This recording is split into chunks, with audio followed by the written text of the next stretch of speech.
Ooh, um, I'm not excited to make this video. So basically, I had to push back the release of my self-published book. It was supposed to come out October 2nd, which is 3 days from now. 2 days, I don't know, 2 or 3 days from now. And it just didn't come together. It's very disappointing. I'm not happy with myself about it.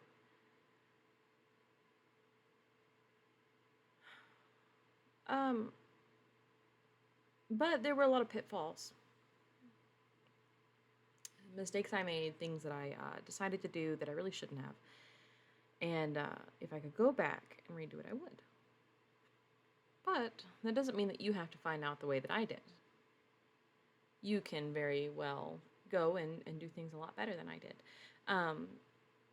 But I learned some things along the way, and I thought that maybe the best way to cope with this setback and this disappointment is to kind of talk about those things and give you an idea of what I would have done differently. So without too much preamble, let's go ahead and get into that. So, steps to writing and publishing. Things that I wish I had done differently. I wish I'd made a budget. I wish I knew about my timeline. I wish I had made attainable goals. I wish I had followed a map, and I wish I had listened. And so with budgeting, that's something that I wish I had done from the outset. When you start writing a book, you think to yourself, I'm just going to write a book. And that's great. Anybody can just go and write, and that's perfectly fine. What I would advise against, though, is if you intend to publish that book, you need to think about all of the things that you're going to inevitably have to pay for. First thing, major thing, is cover art. Books don't sell without good cover art, right? We've been told that 1,000 times. For me, I decided to make my own cover art. That was an expense. You know what? No, that's not really what I want to say. So with budgeting, I wish I had budgeted from the beginning.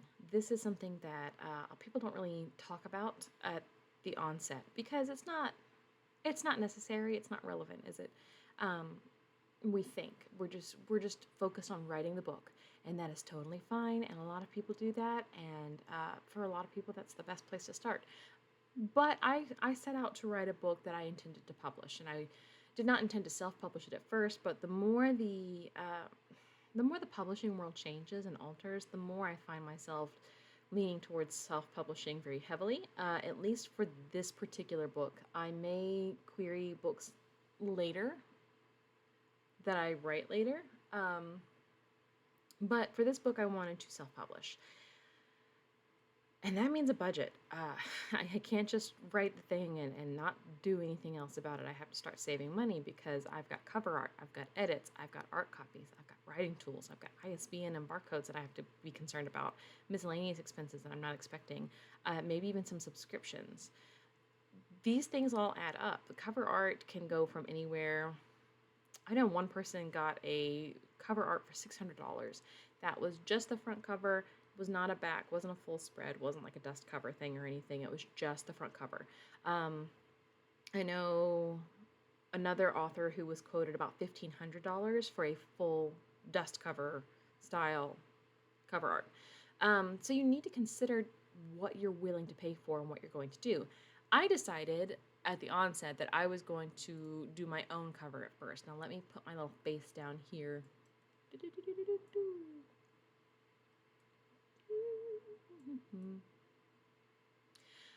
I decided to make my own cover.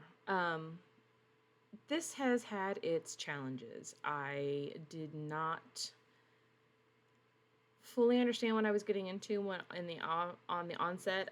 When I looked back at my Procreate app, I found that I had poured about 55 hours into this art. From my first edition of the cover, which was awful and terrible, and I won't even show it to you. I will show it to you, but in a different video that has something. It has to do with cover arts anyway, but I'm going to do a different video on that.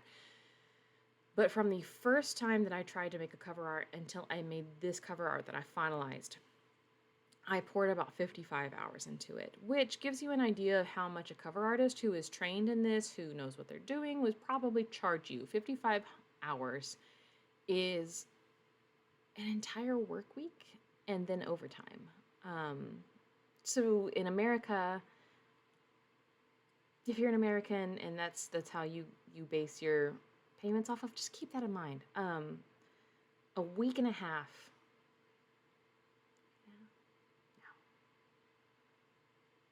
a week and a third, a week and a third of payment um, went into this artwork.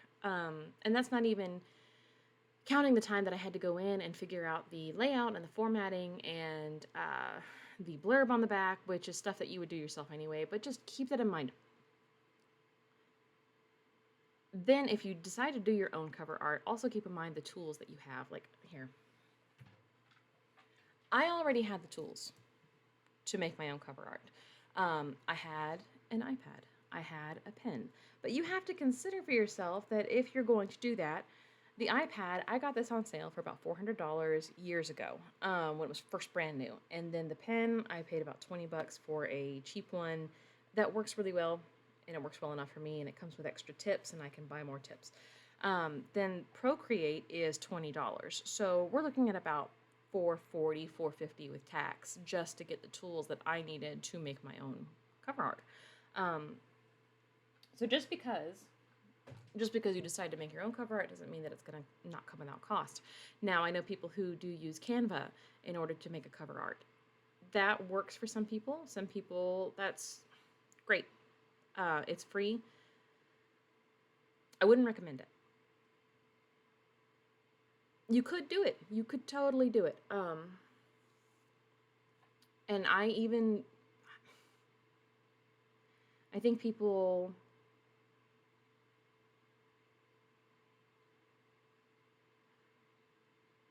you could totally do a Canva cover art. Now, it may not be super professional, it may not be exactly what you want, but if you're on a tight budget and you don't have the money to put into a cover artist and you don't have the money to put into the tools to make your own cover art, then there is a free version of Canva that you can play around with and see if you can make something. There is a subscription Canva, however, that is, I can't remember how much it was last time I checked, like $12.99 a month or something like that, where you could get access to more imagery that you would be able to utilize for the cover art. However, that is a subscription cost, $12.99 a month. Eventually that adds up, and you might as well have just bought your own tools to make your own cover art, or you might as well have just hired a cover artist. You have to consider those things. Then there's edits. I had a very inexpensive edit. My editor was very inexpensive. It was about $850 for 125,000 words. That is not her full-time job. She was great. She did a great job. My mistake in that was that I sent her total hot garbage. The book was not ready for the editor. It was missing a passage. I don't know how that happened, honestly. I look back and I'm like, wow, that was so dumb. It was missing a passage. It wasn't edited well enough to the standards that I think I should have edited it to before sending it to her. All in all, I regret sending off my manuscript to my editor when I did, but I did, and it was $850. Other editors can charge anywhere from $1,100 to $2,200 and upwards of that, depending on the size of your book. You have to keep that into consideration, and I would advise you that if you're going to pay for anything, you should pay for an editor. You can edit your book all you want, and you probably would do a really good job, but you have to consider the fact that once you've read it 25 million times, you're going to miss things. It's just inevitable. Like, don't take for granted the use of a second set of eyes on your work. Just keep that in mind. You also want to consider paying for ARC copies. Are you going to do physical copies, or are you going to use online copies? What I've decided to do with my ARC readers is I'm going to send them the initial book on BookFunnel. BookFunnel is $100 to subscribe to, which goes under subscriptions again. But you can send your book out to as many ARC readers as you need to, and they can give you feedback, and you get what you need, and they get a free book through BookFunnel. They can download it to their Kindle, they can download it to whatever their reading app is. I also wanted to give them hard copies though, or not hard copies, but paperback copies. I wanted to give them a book that they could put on their shelf. So that is an expense that I decided that I wanted to do. You may not want to do that. But either way, whether you do BookFunnel or some other kind of way to do an ebook style, or you decide to do physical copies, you have to consider paying for art copies. And then writing tools, I use Atticus, which is $149, and it helps me format my book. There's also Scrivener, and there are, oh goodness, there are lots of tools out there that you can utilize, and you have to decide whether or not that's something you want to do. I mean, you even have to pay for Word right now, so think about that. I think the only one you don't have to pay for is Google Docs. And a lot of people do use Google Docs, but Google Docs is not fun to format with. So you either pay for a formatter, or you pay for a program that will format your book, or you spend hours on YouTube trying to find somebody who can teach you how to format your book in Google Docs. Then the big ticket items are the ISBN code and the barcodes. As you can see on my book cover, I don't know if I know how to circle it, but here's my little mouse. As you can see, there's a barcode down here, and on that barcode is an ISBN number. You have to pay for that. That is your registration number for libraries, basically, to use for people to sell your book. Now, if you're going to sell through Amazon KDP exclusive, Amazon KDP will provide an ISBN code for your KDP book. However, if you ever want to put it on the bookshelves, you're going to have to pay for that number. And it's not cheap. You can pay by the ISBN code. You're going to waste a lot of money doing that. Your best bet is to save up for a bundle, which includes a couple of barcodes. You can get them on Bowker, Bowker. You can look that up on Google and find that. That's where I purchased mine. And they have options where you can buy in bulk. You can buy, I think, 1, 10, or 100. I think they have 1,000 for publishers, but I'm not publishing 1,000 books, so not very likely. But that is a thing that you have to consider. You're going to pay for that. Then there's miscellaneous items, just here and there, random purchases that you wouldn't even think about having to pay for. If you are going to make your own cover, for instance, and you need to buy the license to images that you can then put together in Photoshop, those are miscellaneous items. Just, if you want to, mail off signed copies of your book, maybe you want to add in a sticker. Maybe you want to add in some art. Maybe you want to add in a bookmark. Those cost money. If you want to do the wax seals, which a lot of people are very fond of, people love to collect them. I have a wax seal already bought and purchased that I'm planning on using. That's a miscellaneous item that you're going to have to pay for. Just, you got to think about those things. All right, let me get rid of this, and then hopefully I can...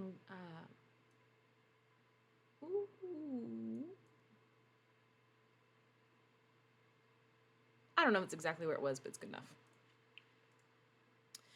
All right, second thing that I wanted to focus on was my timeline. So I did not have a timeline when I set out to write my book.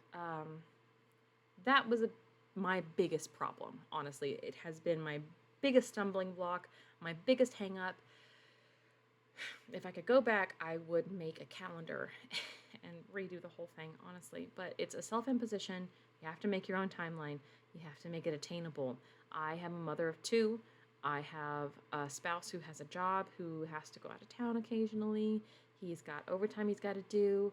I have family matters that I am obligated and responsible for. I have a busy life, whether I like it or not.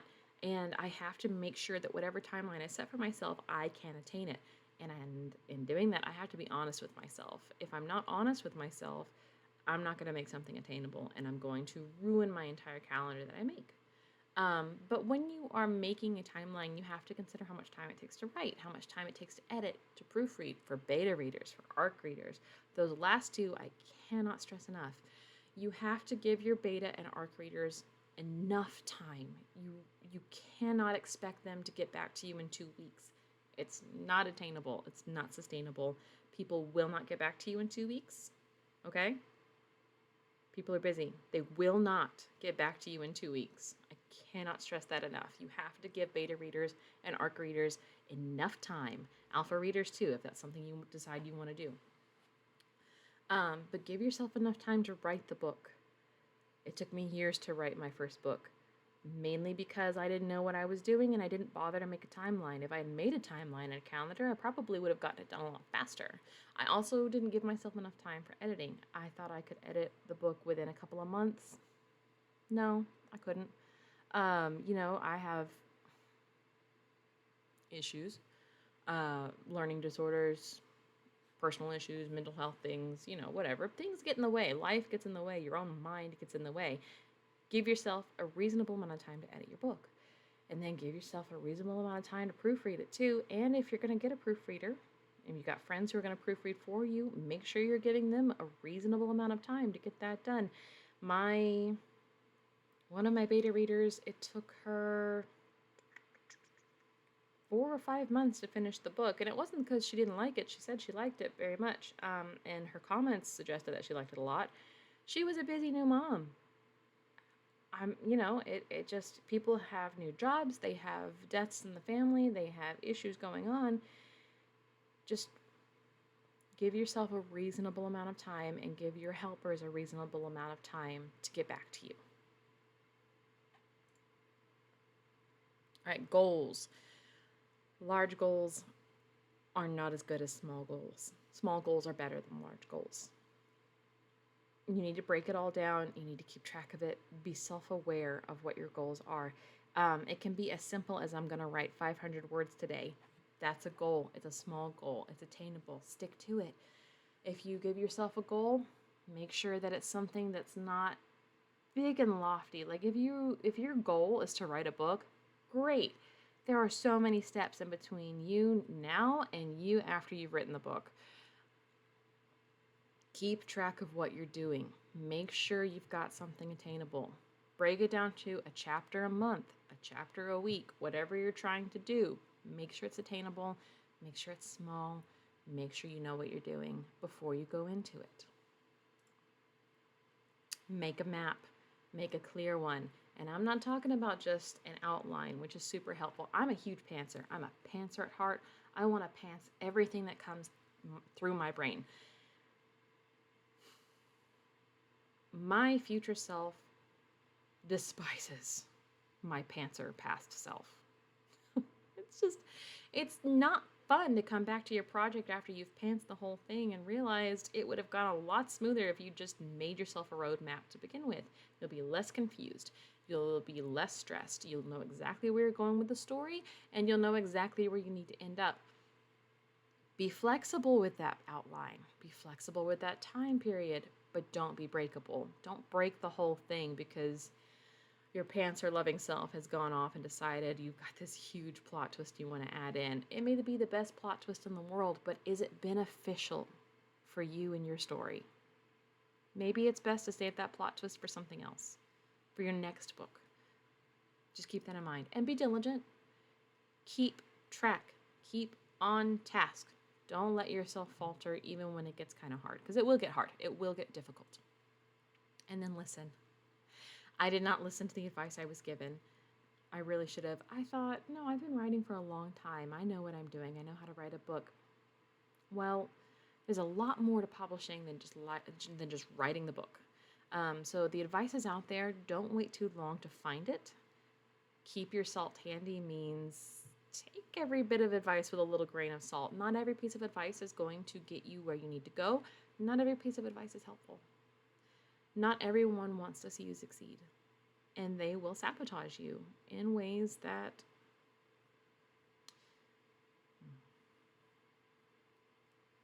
people can be mean.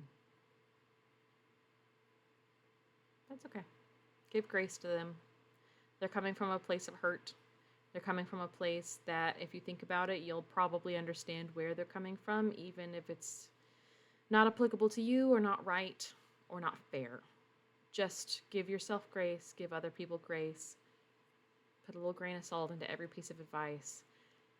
And for the most part, listen to people who know what they're doing and who have already been through this road. Anyway, that is things I wish I did. I hope I made this a short enough video. I didn't want to make it go drawn out too long. And I hope it was helpful. It was helpful for me, at least. I think I'll be a lot more successful on my next books. I hope my first book doesn't suffer too much for my stupidity and my arrogance. But yeah, thank you for listening. I hope you have a really good rest of your day. And if you need any more advice on things like beta reading or editing or proofreading, feel free to check out one of my other videos. I've got a couple up now that would, I'd love for you to give them a little look-see. All right, bye-bye.